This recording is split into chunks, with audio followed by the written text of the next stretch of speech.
Good morning and welcome to the Breakfast Rundown with me, Zulfick Farzan. On this Friday morning, we have an interesting lineup of stories on the Breakfast Rundown. So let's start off with something that is expected to happen very soon. Now, the Ceylon Electricity Board is set to submit a proposal to the Public Utilities Commission of Sri Lanka today, recommending an electricity tariff hike of at least 20%. Now, in a related development, Professor Udayanga Hemapala, Secretary to the Ministry of Power and Energy, has been appointed as the acting chairman of the CEB. Now, this follows the overseas leave of Dr. Tilak Siambalapitiya. Now, last month, the International Monetary Fund emphasized the urgent need for the Sri Lankan government to implement critical reforms related to electricity cost recovery pricing and the automatic electricity price adjustment mechanism.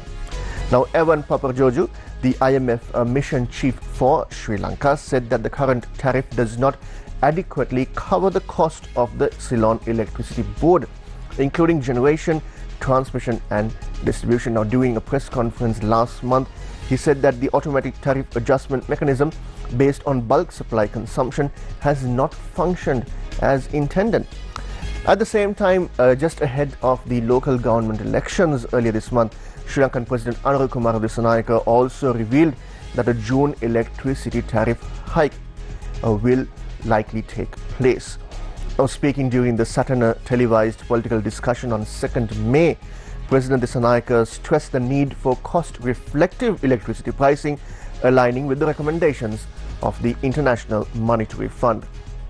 Now, at the same time, there are alarming numbers of dengue and chikungunya cases that are being reported from across the country. Now, the Ministry of Health has reported a noticeable increase in the spread of chikungunya across Sri Lanka. According to the Epidemiology Unit, a monitoring program has been in place in selected hospitals in the Western Province since December last year, and recent findings indicate a rise in patient numbers in the region. Chikungunya cases have now been reported from all provinces in Sri Lanka, prompting nationwide surveillance efforts. Now, the disease is transmitted by Aedes aegypti and Aedes albopictus mosquitoes, which are also the vectors for dengue. Now, common symptoms for chikungunya include headache, eye redness, sensitivity to light, fever, joint aches, and general body discomfort, typically lasting for 5 to 7 days. The Epidemiology Unit of the Ministry of Health emphasizes the importance of maintaining a clean environment to eliminate mosquito breeding grounds and to end the spread of both dengue and chikungunya in the country. Now, last evening, some interesting things from the cabinet decisions. The Sri Lankan cabinet has granted special approval to temporarily relax restrictions on salt imports, allowing both iodized and non-iodized salt to be brought into the country until June 10, 2025.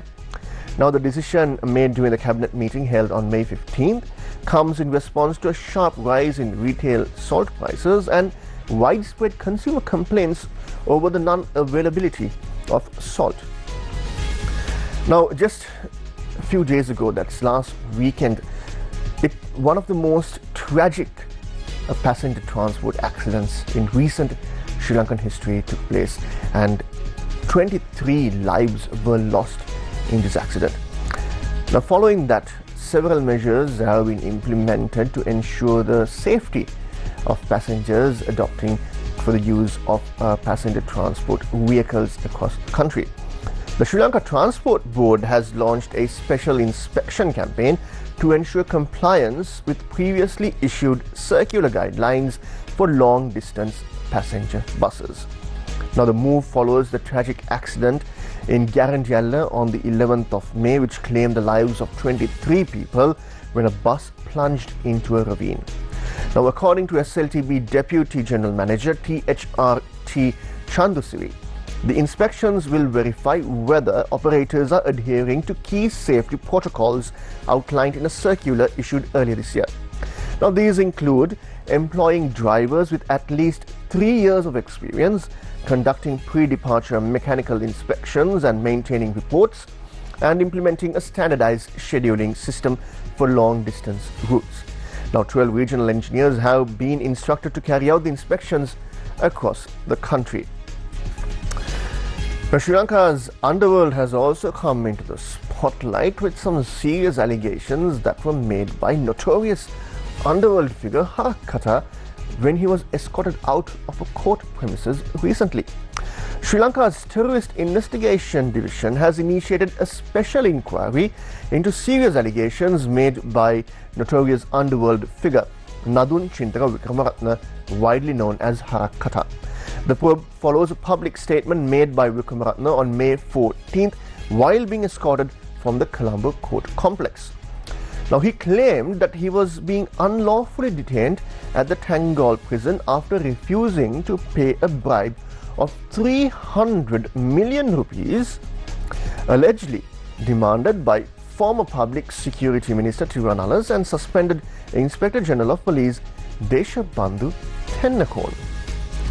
Now, it will be interesting to see what kind of developments will take place as the inquiry unfolds. Now, at the same time, a tense confrontation unfolded in the Telikada area of Gaul when police officers were forced to open fire on a suspect who allegedly attempted to attack them with a sword during a raid on an illegal liquor operation.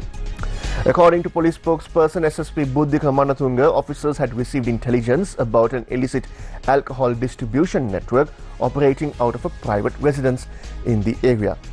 Acting on the tip-off, a team of officers was dispatched to investigate the premises. As the officers began inspecting the house, a man inside reportedly became aggressive and attempted to assault them with a bladed weapon. In response, police discharged 2 rounds to subdue the suspect. The suspect sustained gunshot wounds to his knee and forearm and was immediately transported to the Karapitiya Teaching Hospital for treatment.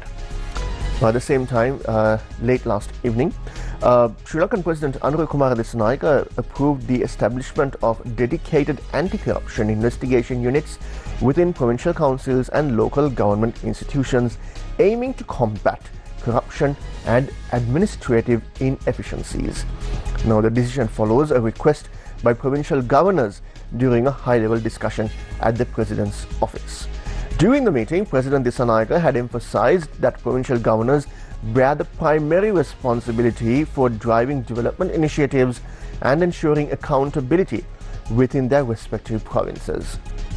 The discussion also highlighted that provincial councils have received 3 times the financial allocations compared to the previous year. Now, President Dissanayake has directed officials to streamline procedures and adopt result-oriented mechanisms to accelerate infrastructure development. Now, sticking with politics, a meeting of party leaders in Parliament is scheduled to take place this morning. The session will be chaired by Speaker Dr. Jagat Wickramaratne at the Parliament complex. The meeting aims to finalize the parliamentary agenda for the upcoming week. Now, according to the schedule, Parliament is set to convene on the 20th, 21st, 22nd and 23rd of this month. Now, the local government elections are over. However, there is public discussion about who will be setting up control of these local government bodies. Now, a second round of political discussions took place last evening at a luxury hotel in Colombo, involving several parties that had previously met with former President Ranil Wickremesinghe. The meeting was attended by a delegation from the United National Party led by General Secretary Thalata Atukorala, along with representatives from several allied parties of the Samagi Jana Sandhanaya. However, key parties such as the Samagi Jana Balawegaya and the Sri Lanka Podu Jana Peramuna, who were present at the earlier discussion with Wickremesinghe, were notably absent from the gathering on Thursday. According to sources close to the talks, participants reached a consensus to hold a follow-up meeting in the coming days. It is reported that discussions are part of a broader effort to form strategic alliances in municipal and local government councils where the National People's Power does not hold a majority. Now, across the world, there are conflicts that started very recently and conflicts that have been going on for many years. And in order to settle these conflicts, the United Nations has deployed peacekeepers to those regions. Now, Sri Lanka is also a member of the peacekeeping force, sending its units from the Air Force and the Sri Lanka Army as well as other military branches to serve in peacekeeping missions. Now, at the 2025 UN Peacekeeping Ministerial in Berlin, Sri Lanka reaffirmed its commitment to advance global peace and security through principled and accountable engagement. Sri Lanka commends the United Nations for its valiant efforts to maintain global peace and security despite the rise of asymmetric threats and an increasingly exigent operational landscape.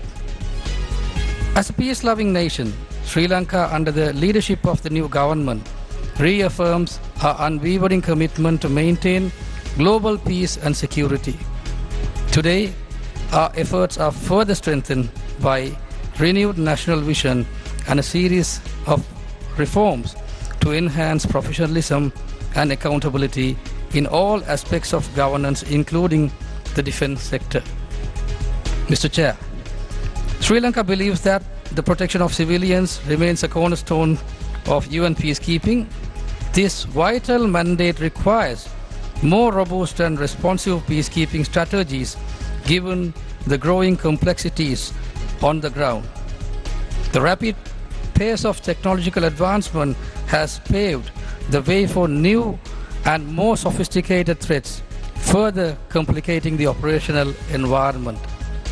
Hence, peacekeeping operations must become more adaptive and resilient to ensure the effective protection of civilians. Sri Lanka seeks new partnerships and opportunities to collaborate with the United Nations, member states, and regional organizations to strengthen collective capabilities and contribute meaningfully to peacekeeping efforts. We remain committed to empowering women in peacekeeping in line with the new government's policy of extending the retirement age in the military service and by encouraging more women in leadership roles. Sri Lanka reaffirms its pledge to uphold the highest standards of conduct and discipline in all its peacekeeping operations. Our peacekeepers are guided by the values of professionalism, integrity, and respect, serving with honor under the United Nations flag. Mr. Chair, the new government is committed to contributing more meaningfully to global peace and security. Sri Lanka is ready to take on greater responsibilities in support of the United Nations peacekeeping and peace-building efforts. We therefore call for the United Nations to consider Sri Lanka as a trusted and capable partner in advancing the shared objective of effective, responsive, and resilient peacekeeping. Well, that are some interesting comments on peacekeeping from Sri Lanka's perspective. Now, at the same time, peace talks to end the Ukraine-Russia conflict have come to a standstill or a deadlock as Vladimir Putin, the Russian president, had decided not to visit Turkey to attend the peace talks, while Volodymyr Zelensky, the Ukrainian president, is saying that he wants to meet Putin face to face and discuss peace in the region. Russia and Ukraine are set to hold their first direct peace talks in 3 years, both countries have said, but hopes for a breakthrough remained dim after Vladimir Putin, the president of Russia, spurned an offer by Volodymyr Zelensky, the president of Ukraine, to meet face-to-face in Turkey.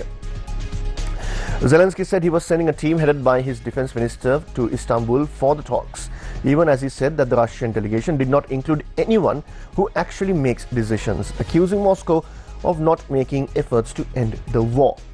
Zelensky's announcement on Thursday came after the Kremlin said Putin had no intention to meet with him in Turkey, sending instead a junior delegation for the planned talks, a move that Estonian Foreign Minister Margus Šenka said was like a slap in the face, quote-unquote. The Ukrainian delegation will be headed by Defense Minister Rustem Umerov with the aim to attempt to at least the first steps towards de-escalation, the first steps towards ending the war, namely a ceasefire. Russia's team is headed by presidential advisor Vladimir Medinsky, a former culture minister who said that he viewed talks with Kiev as a continuation of the failed negotiations in 2022. Now, in a related development, let's come to trade, which is also affecting the entire world. Now, you might recall how the US first imposed high reciprocal tariffs on more than 60 countries across the world in a bid to get more revenue, and then there was a trade war that came about between US and China, and now that trade war has also come to a certain level of ease with these tariffs being reduced. Now, while this tariff war ensued in the past few weeks, there were discussions going on across the US about moving industries that are based overseas back into the US to generate employment. Now, Donald Trump, speaking at a press conference in the Middle East, has said that he told Apple CEO Tim Cook that he doesn't want the tech giant to build its products in India, taking shots at the company's move to diversify production away from China and urging him to pivot stateside. Now, Trump made the comments about the US tech giant while discussing Washington's broader trade relations with India. Here's a look. He's going to be building the biggest factory anywhere in the world in Arizona, and spending over $200 billion. And we have Apple, as you know, is coming in. And I had a little problem with Tim Cook yesterday. I said to him, Tim, you're my friend. I treated you very good. You're coming in with $500 billion, but now I hear you're building all over India. I don't want you building in India. You can build in India if you want to take care of India, because India is one of the highest tariff nations in the world. It's very hard to sell into India. And they've offered us a deal where basically they're willing to literally charge us no tariff. So we go from the highest tariff, you couldn't do business in India, we're not even a top 30 in India because the tariff is so high, to a point where they have actually told us, I assume you too, Scott, you were working on that also, that there will be no tariff, right? Would you say that's a difference? They're the highest, and now they're saying no tariff. But I said to Tim, Tim, look, we've treated you really good. We've put up with all the plants that you built in China for years. Now you got to build us. We're not interested in you building in India. India can take care of themselves. They're doing very well. We want you to build here, and they're going to be upping their production in the United States. Apple. So Apple's already in for $500 billion, but they're going to be upping their production. So it'll be great. So I really think we have... That was US President Donald Trump speaking at a press conference in the Middle East. Now, his Middle East tour has caught global attention when he first visited Saudi Arabia and he met Crown Prince bin Salman, Mohammed bin Salman, also known as MBS. And then with the Saudi authorities, he reached a $600 billion deal that also included defense cooperation and economic cooperation as well. And thereafter, he visited Qatar, where he reached a massive $1.2 trillion economic cooperation deal that also saw Boeing get a massive order of 210 planes from Qatar Airways. Now, Donald Trump said that alone is around $200 billion, and a fact sheet from the White House mentioned that the initial stages will be on $96 billion US. And thereafter, Donald Trump also visited the UAE and met with its administration, also reached several billion-dollar deals and agreements. Well, some interesting things happening this week and over the weekend as well. Well, that brings an end to this morning's edition of the Breakfast Rundown with me, Zulfick Farzan. If you want to be updated with what's happening in Sri Lanka and across the world, visit our award-winning website, www.newsfirst.lk. Follow us on our social media handles on X, Instagram, TikTok, Facebook, and YouTube. And also, don't forget to subscribe to our WhatsApp channel. Take care and God bless.